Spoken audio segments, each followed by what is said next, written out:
Time's up.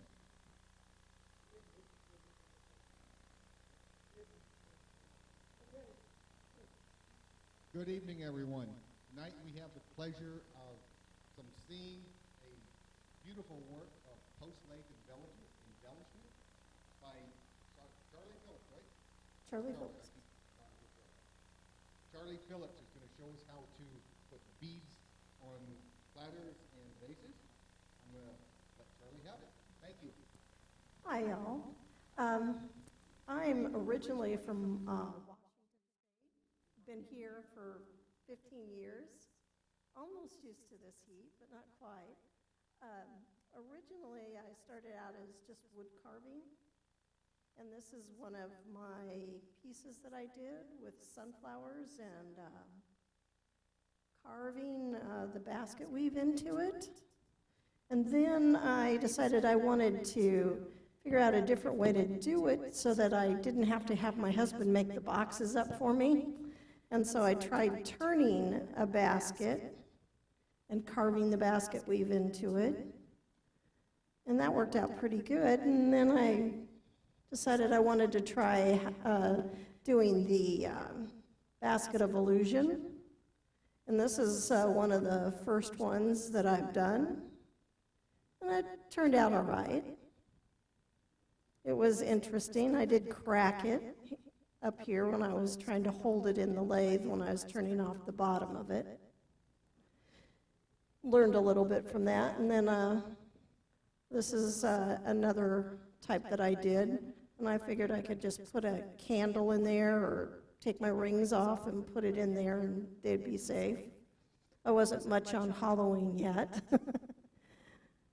And I really like this. And then when I was doing the wood carving classes on how to do the sunflowers and stuff, they wanted to know how to do this. And pretty much it went from teaching them how to do wood carving to doing the basket of illusion. So now when I go to a wood carving event, then I usually bring a whole bunch of turned basswood ready for them to put beads on and design a pattern on it. So that's working out pretty good, but used to be very involved in the wood carving, and now I show them how to do the beading on there, and then I wait and wait for something else to happen, or maybe make a mistake and I have to show them how to fix it. But yeah, it used to be very intense on the wood carving with the teaching them how to do the lines here. That wasn't too hard. Hardest part is helping them learn how to design the colored pattern. And I really enjoy that part of it. And I'm trying to get them to get interested in doing burning in the middle of it, but pretty much they just want to do this part. I'm going to show you how to do how I turn it. I've got some slides or some pictures.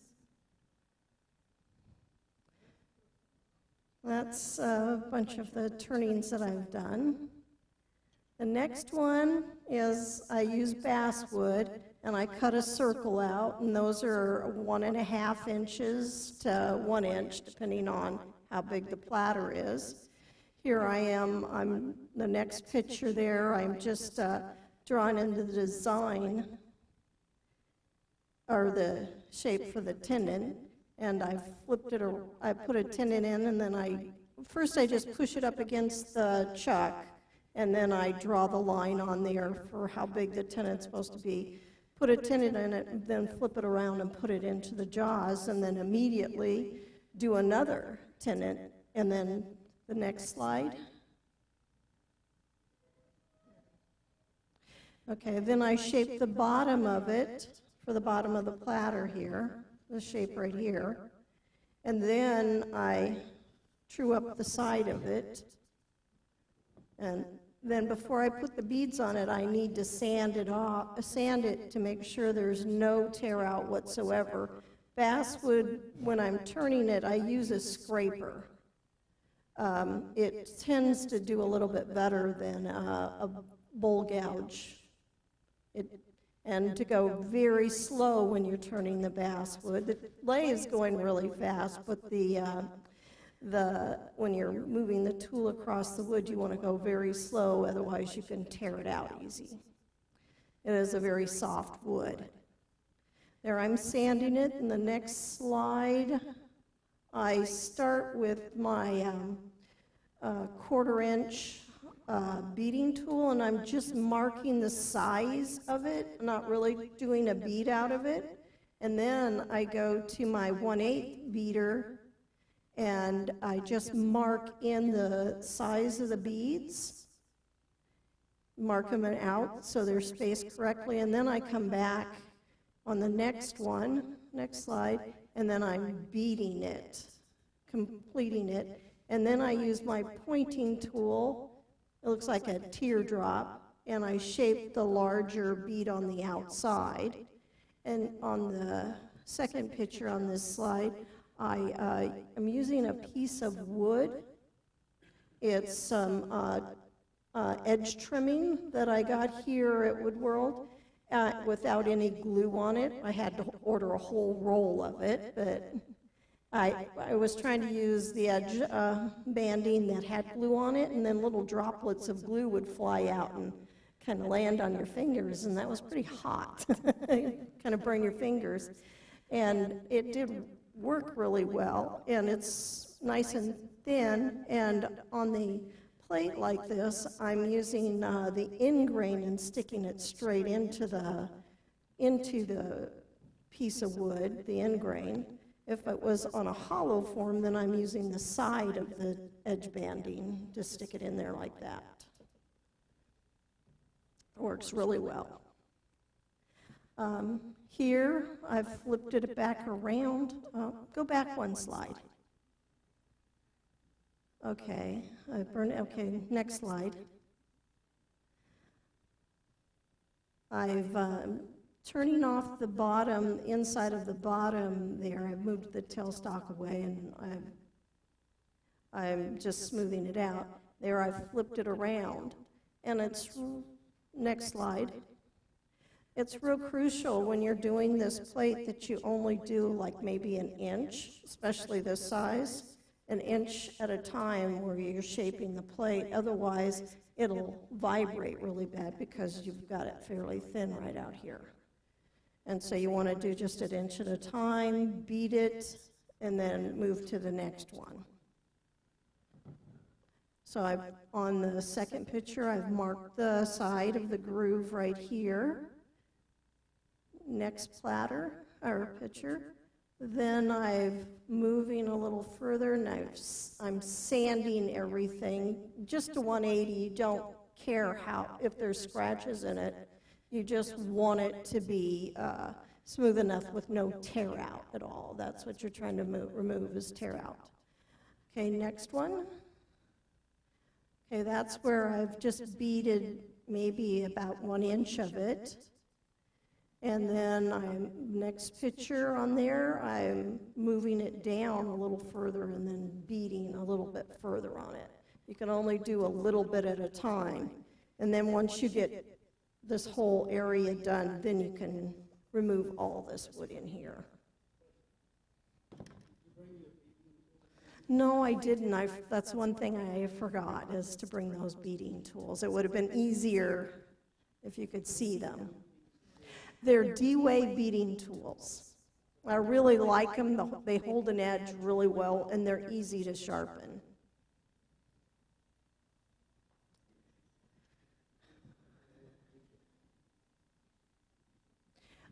There, I'm cleaning off the inside of the top of the plate. Pretty much, I'll flip it. Next picture. Yes. It's the letter D dash and then way, W-A-Y. David Swartzer is the guy that makes it. He's out of Shelton, Washington. And if you just Google D-Way tools, you'll find him. Yes, very good steel. And here I'm burning it again, and then this part here, here, and here all needs to be sanded down to 400 or better so that you can burn on it. You want it very smooth texture for wood burning, otherwise it looks really terrible. You never get a smooth burn. So at least 400 for the center part.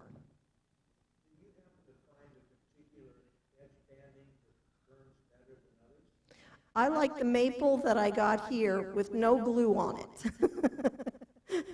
And he will order it for you, and it comes in a big ream of it, and I've probably used up half of it already. And I probably got it about a year ago. Yes, I did. It's a little thicker, and it smells really bad. So you're burning up plastic, so I'd rather burn up wood than plastic. I think it's probably a little better for you. Any other questions on that? Okay, next slide. Okay, here is my indexing my husband made for me.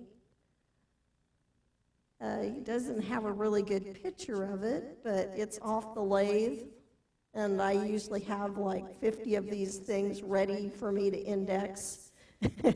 And then I sit there in front of my TV and just draw those straight lines in there with the pencil. It just slides along there, and I can mark out all the pencil lines.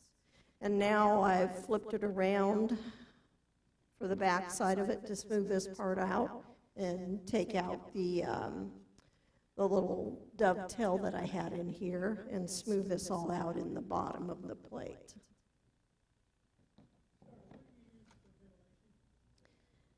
I have a nice shop my husband built for me, and it's got AC in there, so it's nice and comfortable in my shop. And I have, when I'm turning, I have a Trent helmet thing that I put on, and an Air Pro, and then I have my dust collector going, and then we have the two boxes up on the ceiling that it's getting the microparticles out.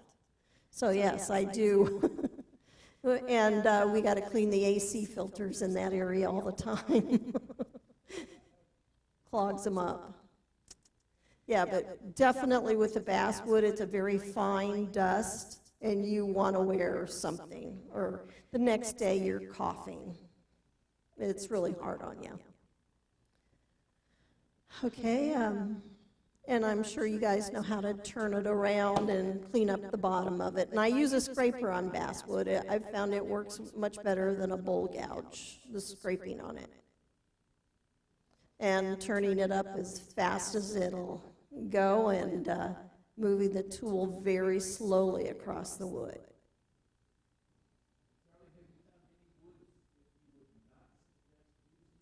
Well, I tried maple the first time I did it, and it turned great, and you didn't really need to sand it to be able to bead on it. But when you went to burn on it, it took a lot longer to burn it, a lot longer. It didn't burn as nicely, I didn't think. Basswood burns very quickly. Any other questions on that part? Then I'm going to go to this next part here. Oh, there's more slides. Go for it. Oh, I'm just cleaning up the bottom of it, and I'm burning this line right here and there. Oh, there's the tools. Those are the beading tools that I used. I used a 1/4 inch and a 1/8 D-way, and then the scrapers that I used. And those are, I'm pretty sure, Thompson, except for the one on the end, the dovetail. And that's it. Oops.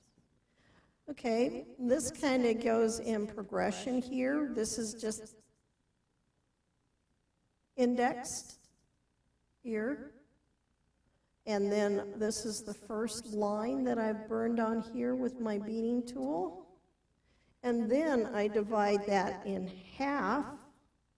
And then when I divide that in half again, I do it at an angle because it's easier on my eyes to go at an angle than it is to go straight up in between those lines that are really close together already. I don't know if you see this or not. Yeah, instead of going up like this, I'm going up one and over one, up one and over one. And so let me get this heated, and I'll demo that.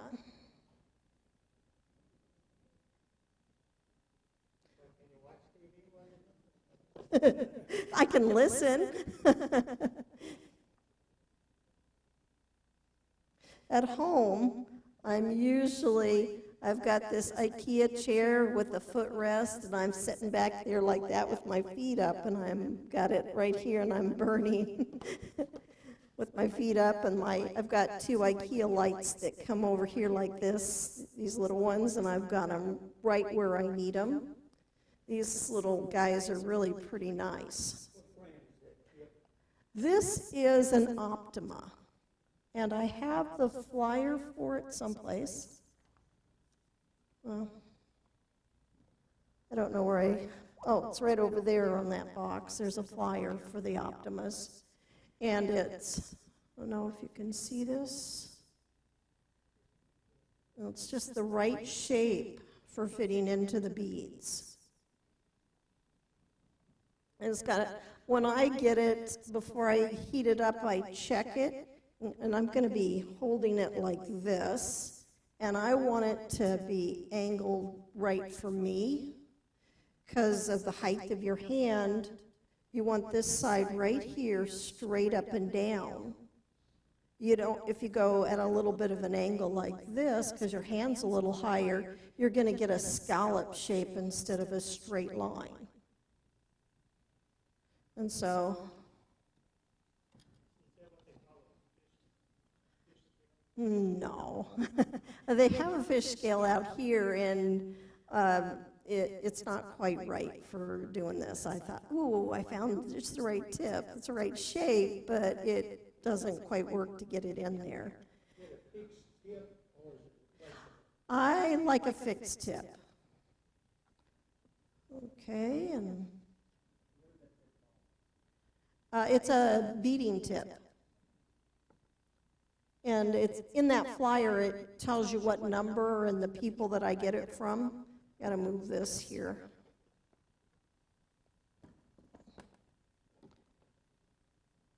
Is that okay?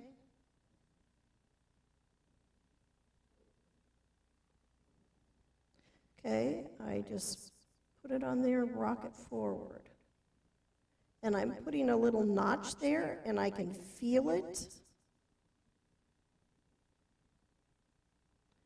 So when I go to line up the next one, I can feel that little groove. That's the little pixel line that you put on with the index. Correct. And I do have to watch what I'm doing there. And now here, you can draw this line on here, but I just eyeball it. Usually when my students, they all draw it on there. It's autofocus. Is it out of focus? I can always back it out a little bit if you don't like that kind of story.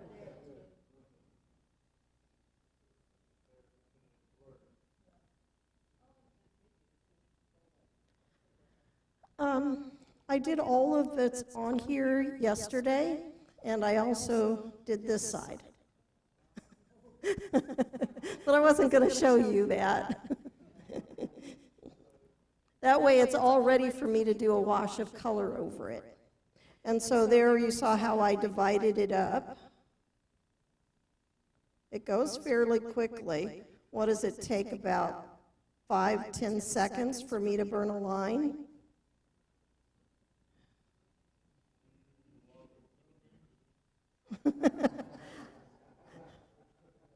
No, I got to be careful not to like drink a Dr. Pepper and have a donut and then try to do this because it won't work. Now, when I go to do this, that's when I can't do, when I go to divide this next one up, I can't go for very long. This part, yeah, I can go, that's no big deal. But when I do this one, I'll start here, and I'll just go up one and over one.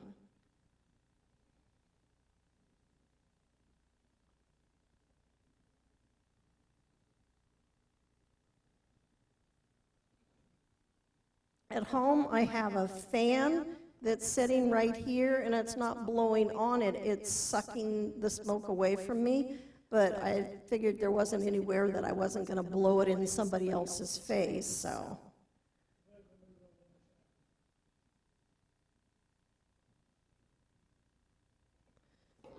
Okay, so I think you guys, this is pretty easy to do, this part. But when I get to the herringbone part, that's a little trickier. Any questions on the burning of the beads? Yes, and I think it looks better that way.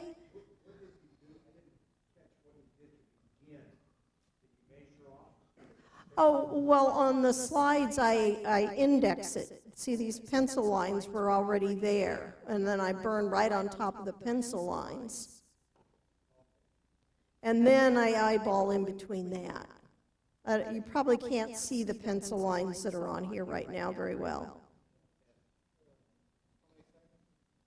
At first, there's, the first is 100, I mean, there's 64, and so times 4. Around this side and the other side. And you could probably stop at the first one, but I think the pattern looks better like this. It's a more intricate pattern here than it is here.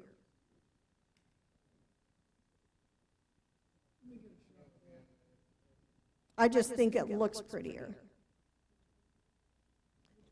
This one here is, the beads are tighter together. This one, they're a little larger.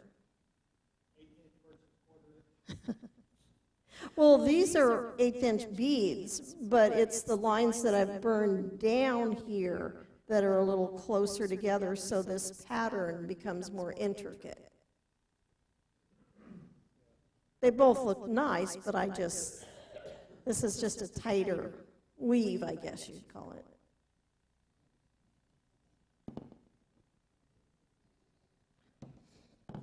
Okay, now the herringbone. This is where I'll get a lot more questions. And I use a skew for this. And I just bought, I think, the last one they have. And I like the coal wood, and this one is a 3/16 skew.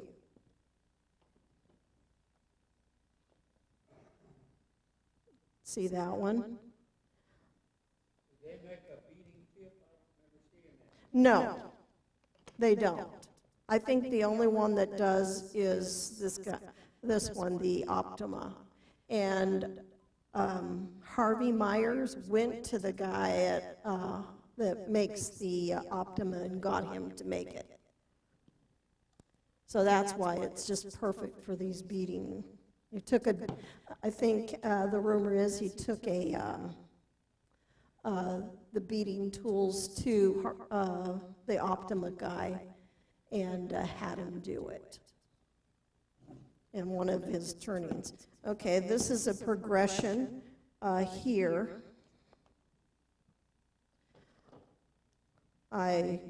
This is the indexing here, and I've drawn a line right here to divide them up, so it looks like the squares on a piece of paper like this. What I'm going to do, here's this rim right there. where I've got the squares. That's step one. Step two is I've drawn a diagonal line from the center down. And then the next one, I go through the same way. And I'll demonstrate that.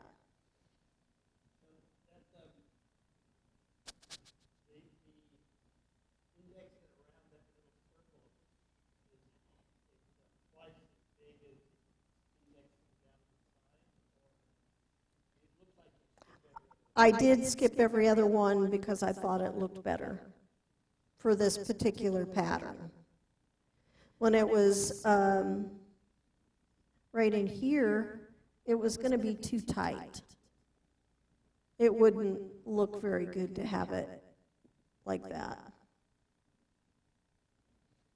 It was just going to be too small and hard to burn. And this was going to be much easier for you guys to see this size. Okay, so I'll put that over there and get out of the way. And so what I do first is on this one here, I went through this, what started here at this point, and I'm going to go to this point. So they're a little longer.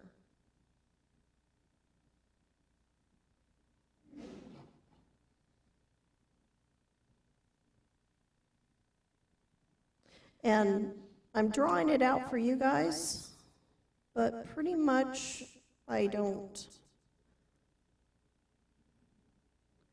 draw them on anymore.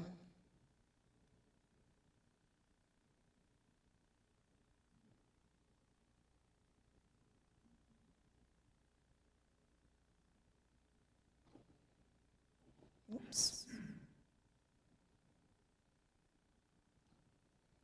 Got those extra lines in there.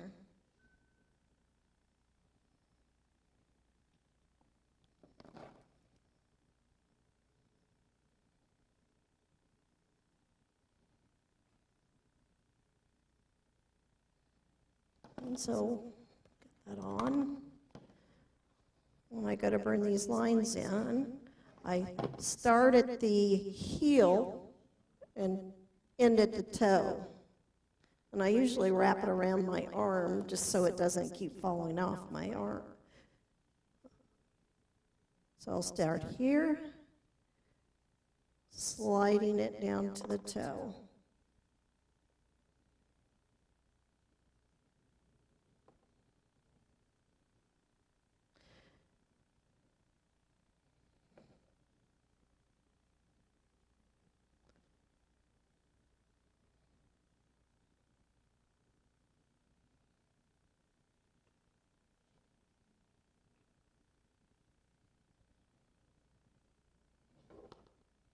So I've got those burned on.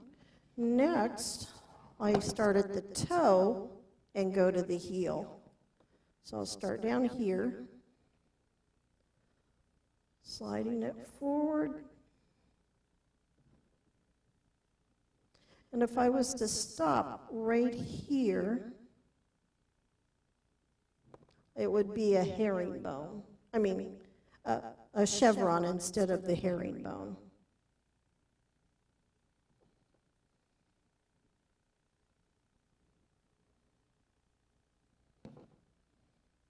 The biggest thing you don't want to do is go through this second line.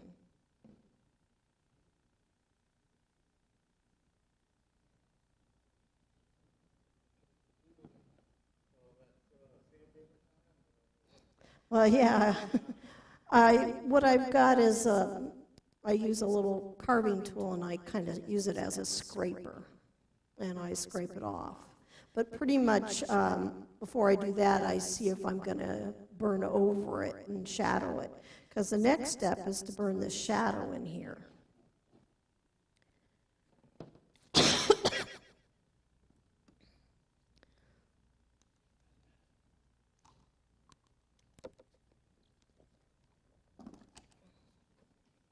Okay, next step, I need to test it. Make sure it's not too hot. And I've got it laying kind of on its side. Same tip, didn't change it.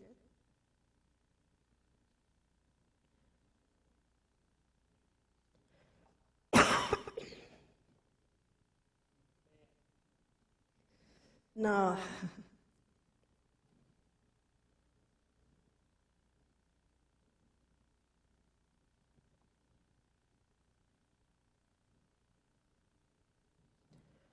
You can see how it's creating the shadow.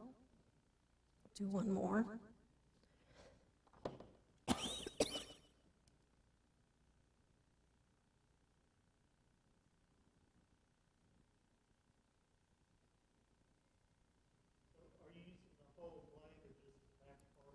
I'm using the side of it. It's hard to tell on the camera, but I'm just using the side of it. Excuse me. I lay it down pretty flat and drag it across like that. I don't know if the camera is picking that up. And you just drag it across to shade it. If I was on a flat piece, I would use a shader, but since this is round and at an angle to the curve, it works better to use this.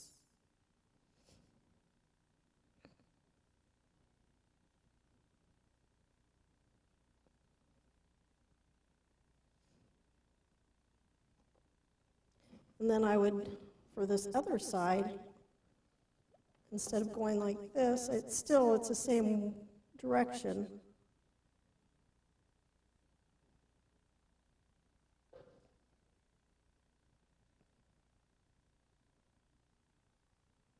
I'm pressing down and then lifting up as I pull away from that line I burned in first.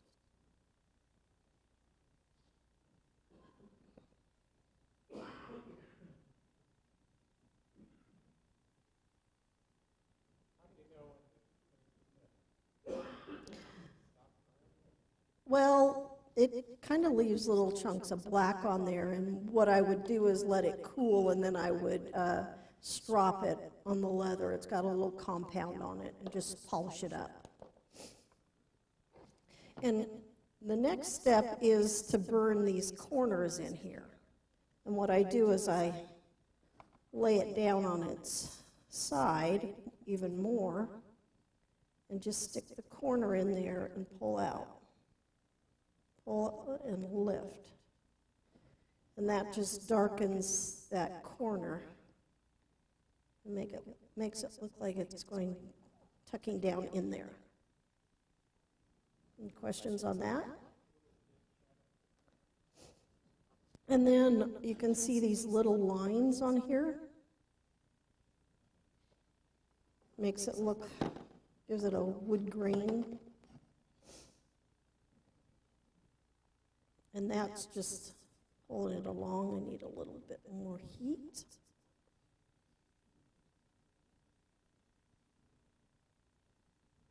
It's very random.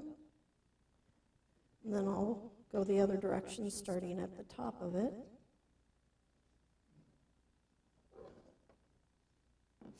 And I do all of them like that. So there's lots of little steps on that. Any questions on that part? That's scraping. And this right here, it's got this eraser has a little, it's called a sand eraser, and it has a little bit of grit in it. And it will sand off some of the burning and lighten it up. And then there's sandpaper. And then when I'm all done with this, this is a not a Scotch-Brite, this is a Mr. Clean magic eraser. And what I'll do is I'll go over this and clean up the extra smoke on the beads. Works really well to clean it up. It'll pick it up. You can see that I've got quite a bit of blackness on there and we're using it. Any questions on that herringbone? It looks easy. looks easy, but it's a little trickier than, I've done it a few times, so it's easier. Not really, it's the same thing on the outside as it is on the inside. And then once I get it, all these lines here burned on, I will come back and I'll erase with this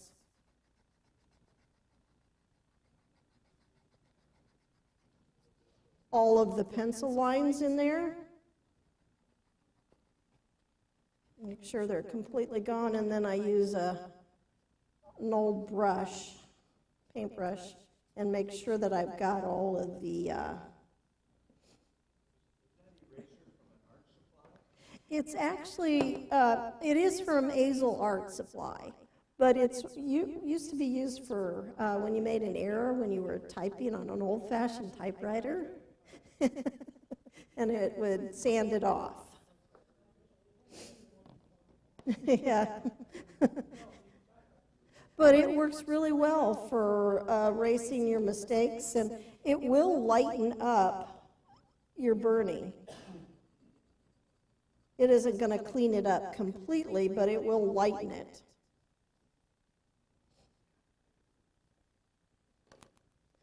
Okay, so there's no question on that herringbone. That's a lot of practice. This part here is fairly quick to do, all the little beads. It's the herringbone that's the trickier part.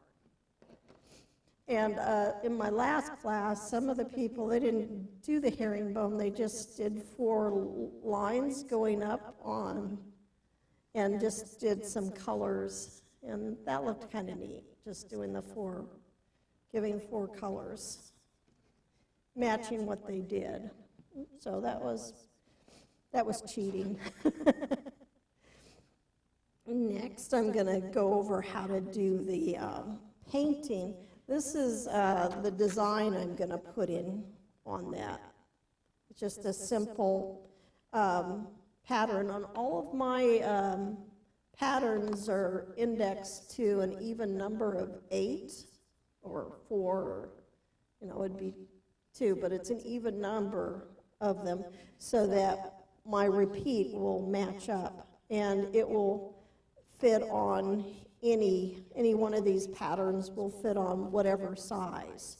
I could take this pattern and put it here, doesn't matter, any of them. I like the repeat of 8. And so when I'm teaching a class, they can pick any of the patterns out and just put it on there. Makes it very easy. And when I go over this, I make my students, I've got this big box of colored pencils, and they mark out a grid, count 1 through 8, and then I make them count how many beads they have on their pattern and mark that out so they get the repeat going on it. And then they just use these colored pencils to get their pattern. And there's quite a few different colors that they can pick from. And I've got paints for them to use. It's not the ones I'm going to use tonight, but I've got some student quality paints that I have, a dozen sets so everybody can easily do it. But we're just going to do a quick, easy pattern for tonight, and it'll look like this. So that's this pattern here.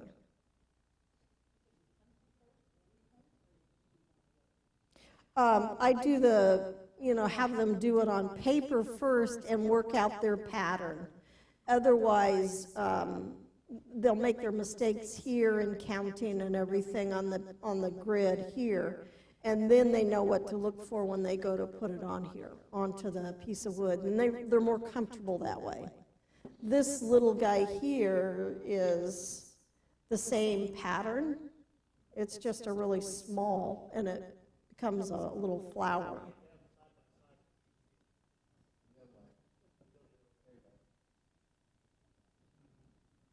It's the same thing. It's just this becomes very tight in there.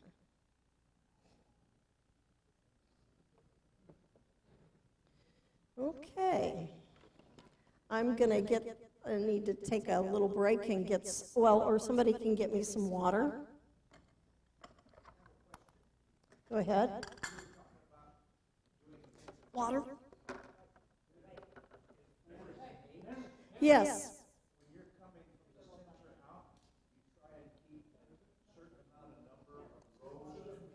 No. No, this doesn't matter. It's just whatever fits on there. On this plate here, I tried to do 9 beads so that the pattern works out into a nice little square. There is 9. Correct. It is 9 for that part right there, from here to here. And so that's all that will be on there is this little square. I tried to do that. So that part is 9. This one here, the repeat on this particular one would be different. So on this front side, I'm pretty sure there was 9. Nope, there's 10 on this one.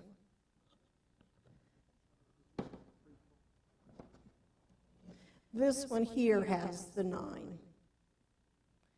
And I don't know if you see the pattern on here. It's kind of an L, a dot, and then another L. Where do you leave the blank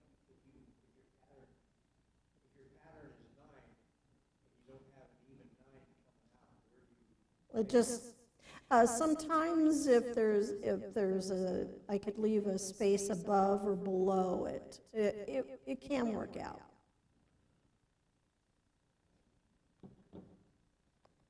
That's part of the fun, especially when they're doing a bigger one like this, as to figure out how to do this pattern here. This has a certain size, and you need to have a big enough center for your sunflower. This one's not completed at all. This one has all these colors in rings going in, like the center of a sunflower. But on that one, I can see that you have all your blanks out towards the outer edge. So Right, I did. I had 3 extra for this. I use watercolors.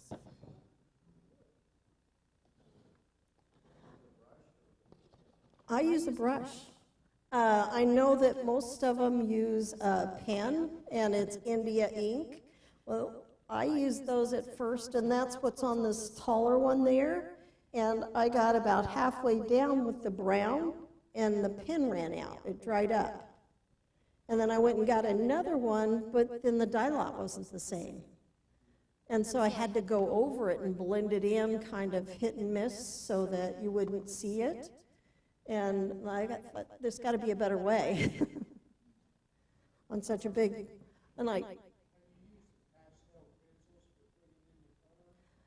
no, I haven't. I like the tiny little brushes that I'm going to use that get in here really well. This is the type of paint that I use, and this is color swatches so that I can look at the colors, and it is on watercolor paper, and it's going to be a different color here than it would be on the wood, because this is a white background and that would be yellow, so that does change the colors.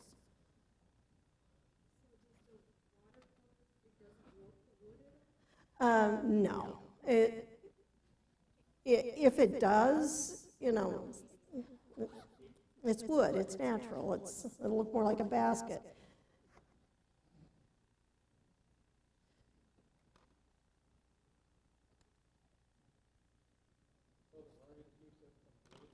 Right, the wood burning keeps it from bleeding. When there's ingrain, like on a basket like this where the ingrain, it's still going to wick a little bit. Even with the pens, it still would wick on the ingrain. And I was at first using a skew before I found the beading tip, and I was using a skew to make these lines here. And what I found that if I wasn't careful, I'd burn right through the bead.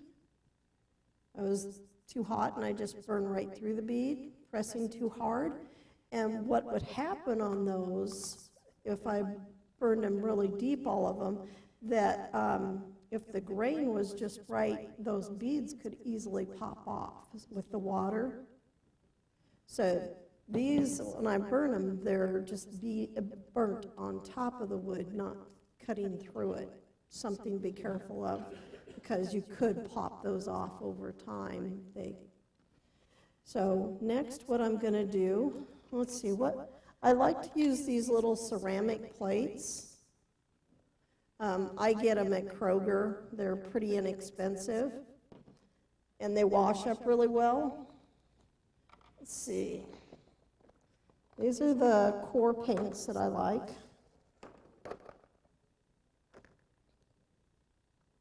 Oh, I'm jumping ahead. I'm not showing you how I burn the flowers and stuff.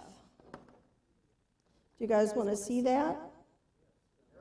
Okay. I'll go back. Okay, I'll just draw a sunflower on here really quick.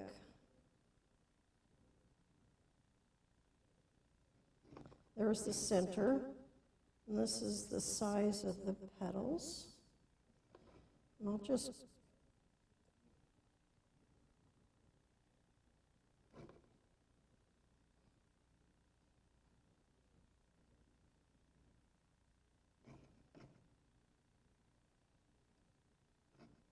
that's a center line I drew on there.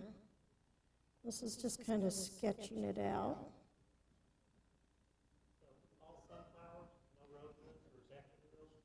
Well, I could do that, but I'm pretty practiced on this for right now, so.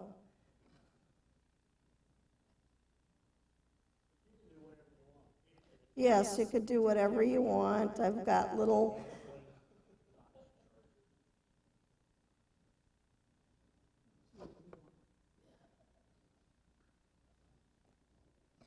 So that's pretty quick, little sunflower. And that's where I need this tip. It's a little, what I call a shader, and this is, the Colwell is the same brand. It's got the cork on it, so this is a Colwell. And it came with a really hard edge on this right here, and I sanded it off and made it round on the bottom. And of course, I've bent this right here to fit my hands so it was comfortable for shading. And this is where I really want this part.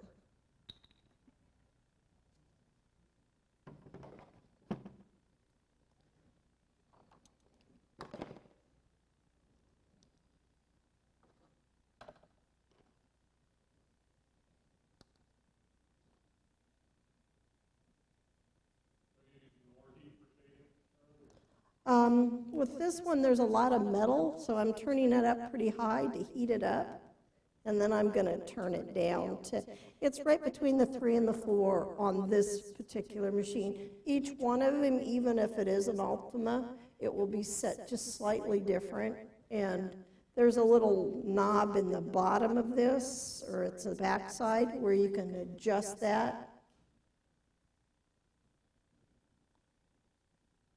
And just because it's burning fairly light on this piece of wood doesn't mean it's going to burn really light on this piece of wood, because they'll have different pitch or moisture in it. I'm going to start right here, this one, and kind of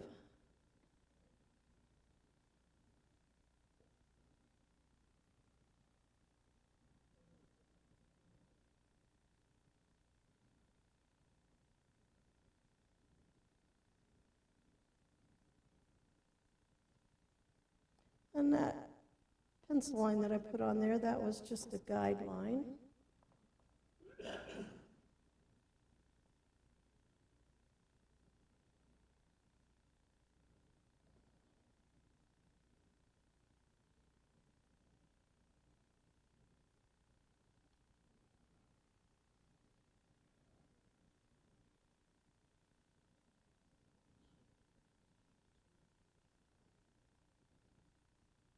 I've kind of got it at an angle.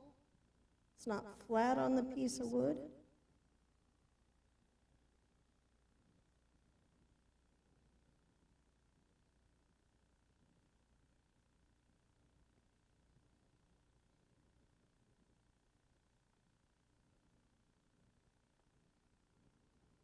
I really like this Lazy Susan for burning. It makes it really go a little faster.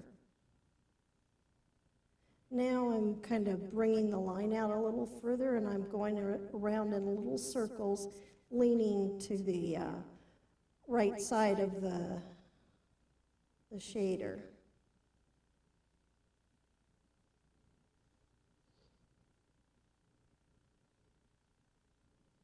That just brings that line out a little further.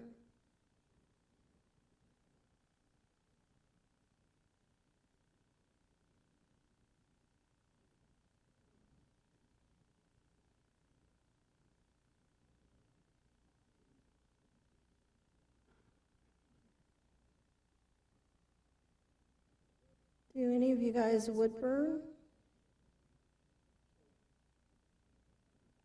And I'm not pressing hard on this at all. It's a very light touch.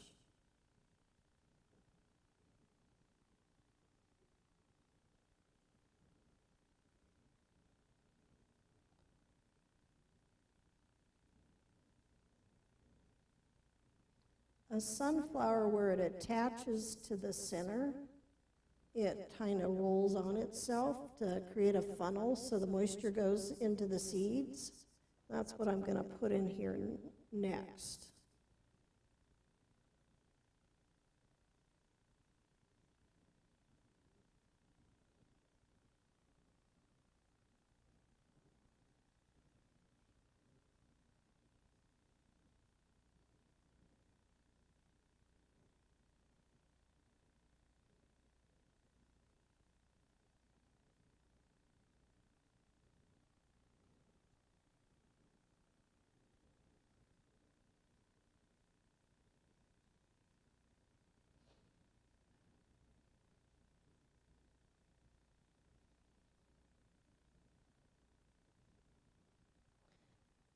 To erase this line.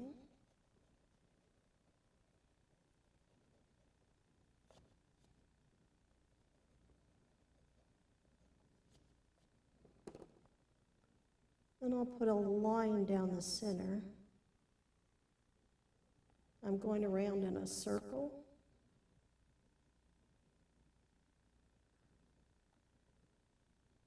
And it just makes the outside edges kind of curl up. Now I'm just going to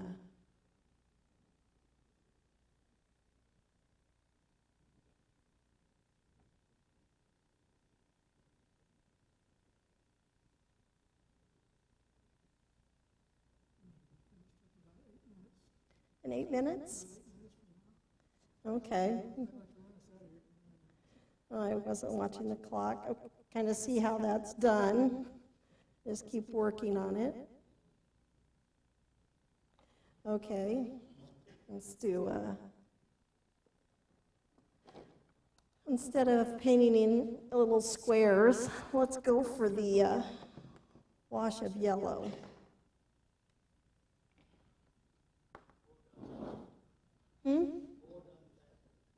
Yep, it'll go very quick.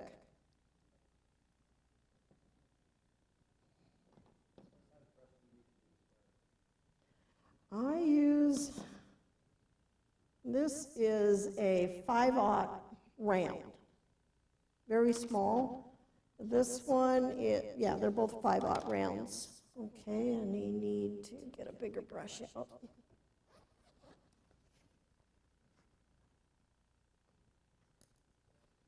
This one to paint in the flower is a number 8 round.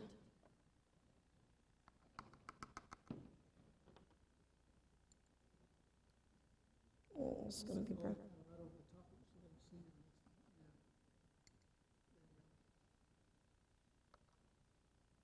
I'm just adding water. And the great thing about wood burning, it kind of seals up the wood, so where the dark burn is, it's really not going to color it in much.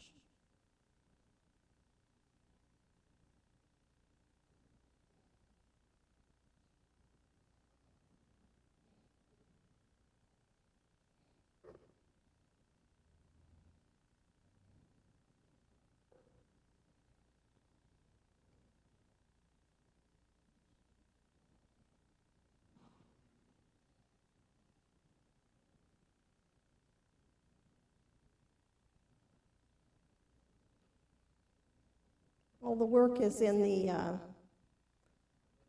burning, because you've already got the shading on there. You could come back with a white colored pencil and put in some white highlights. You can kind of see I did that on this piece right here, where I put some white in there.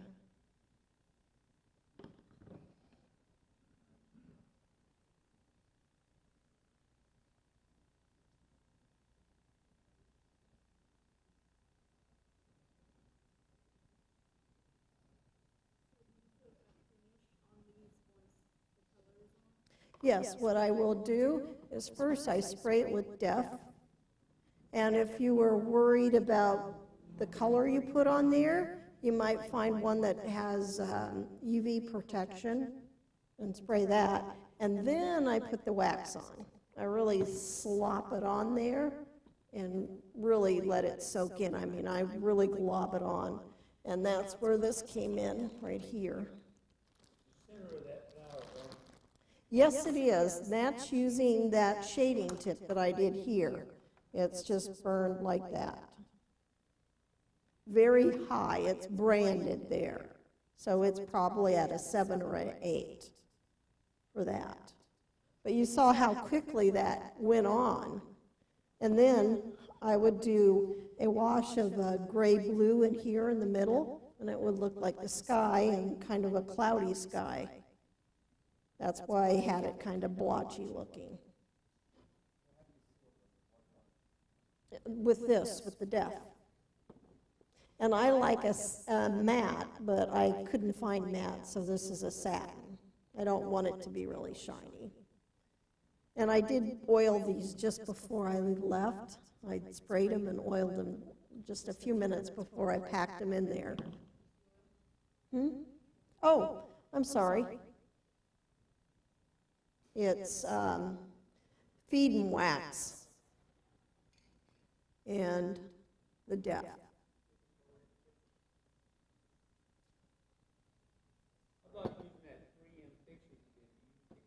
No, I haven't. I don't want it to be shiny because the basket should be kind of flat. It shouldn't be real shiny, in my opinion. This still has some of the oil soaking into the center. Takes a while on the part where it's been burnished, really heavily burned, because it kind of seals the pores off. This? Oh.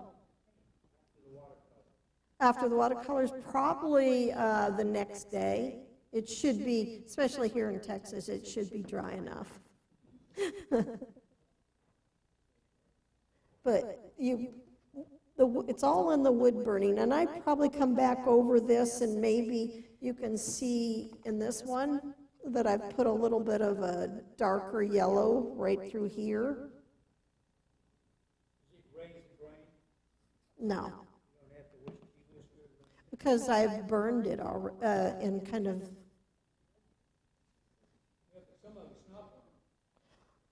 there's probably been burned on every bit of it. And then I've come back and I've lightly sanded on areas like right there, right along here where I wanted it to be as light as possible. So if it's burnished, then it's not going to raise it up. And there's a place on here where I actually dropped it on a corner of a cabinet and made a large dent in it, and I really dosed it with water, and you can't even find where it was dented. So that's really nice about basswood. It does, if you dent it, it does raise back up. Just 2 light coats. You're just trying to set the watercolors so that when you put the wax on it, it doesn't bleed. But like this plate, I waited a couple days, and a lot of people were handling it, and the sweat from their hands was bleeding the blue out into the edge here. They would touch it and then rub along there. And that was in Washington, Oregon, and it was kind of on the coastal area where it's damper anyway. And so I was noticing that the green, the turquoisey color was wicking up into here. You use the colored pencils on the patterns, the little squares? No, I do not. You probably could, but I don't. You could probably color in with the colored pencils. I haven't tried it. You could probably do watercolor pencils as well, but you would use, keeping it sharp enough to get down in between, you'd probably use up that colored pencil really quick. This brush, once it gets, it looks fuzzy there, but once it gets loaded up with color, that one's gone through students, so these are about a $2 brush. And so it goes to a pretty, my hand's shaking, pretty small point there.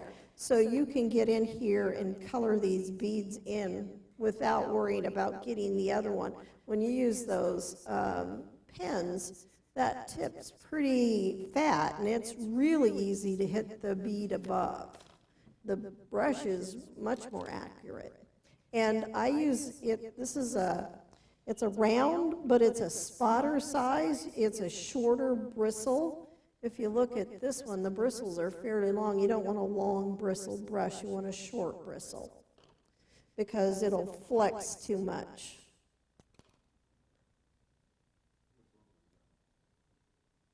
I'm pretty much done except for questions.